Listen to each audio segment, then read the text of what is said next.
This has been over 10 years in the making. We're talking about building a facility that we're calling a gateway. It's not just the 17,000 acres. There's a place to welcome people to these acres and to reestablish our relationship with it.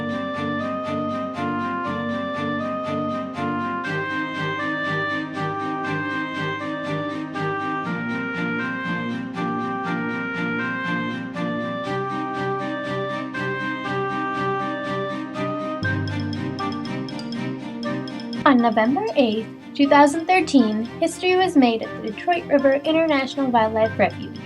It was the groundbreaking ceremony of the new 11,800 square foot Gateway Visitor Center.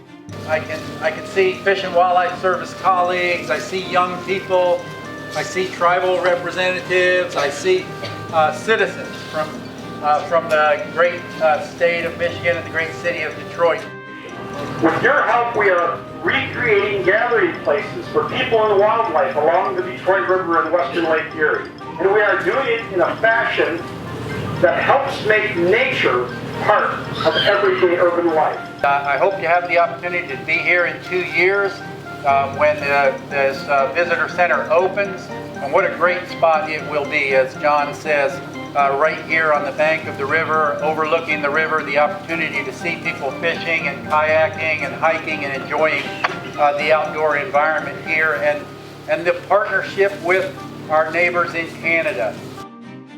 I see a community of people that are dedicated to the very resources that brings them identity, that brings you identity. I see a community of people that are looking to the future, that are creating hope and opportunity for themselves. This is one wonderful way that we look at reinvention. This is a phenomenal opportunity for us to reconnect people back to the very resource that means so much to us. Because you know that manufacturing is in our DNA here, not only in downriver, but really throughout southeastern Michigan.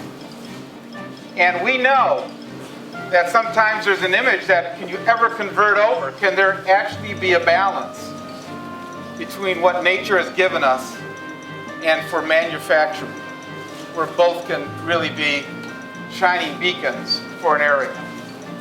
This refuge is an answer to that. Recently, in August of this year, the Essex Regional Conservation Authority and the U.S. Fish and Wildlife Service signed an agreement to ensure that lands on both sides of that border will be managed collaboratively with conservation, habitat protection, and restoration as the guiding principles. Yes, much has been accomplished in the 12 years since the refuge was created, and Canada applauds the dedication and hard work of our American neighbors. Today's groundbreaking for the Visitor Center is monumental. Once completed, this center will be a symbol of this commitment, a tool to teach future generations and the community's environmental preserve. And it's going to put a face on this particular area, so when school kids come out, other groups come out, they can really identify with what is out here at this refuge, a truly international experience. We can have it be something that will be meaningful.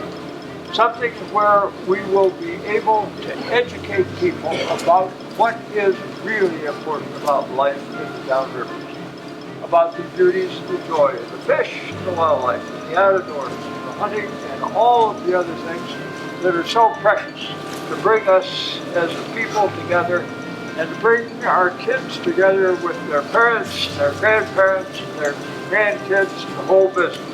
Today we had Congressman John Dingell, the Dean of Congress. We had Roy Norton, the Consulate General of Canada. We had County Executive Robert Ficano. We had the Director of the U.S. Fish and Wildlife Service, Dan Ash. We had the Director of the Michigan Office of the Great Lakes, John Allen. We had many dignitaries to come out, and 300 people helped celebrate this important moment for us.